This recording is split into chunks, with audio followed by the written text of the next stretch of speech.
would just say before I sign off from the presentation is that this was an amazing effort to see this happen over a number of months between some very dedicated people, OADN staff,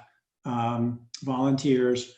and all working hard to try to bring this to fruition in an incredibly time compressed way, with everybody having 2 or 3 other day jobs. So I just want to commend the group for the fine work that they've done, and you'll hear more about when this product will be released.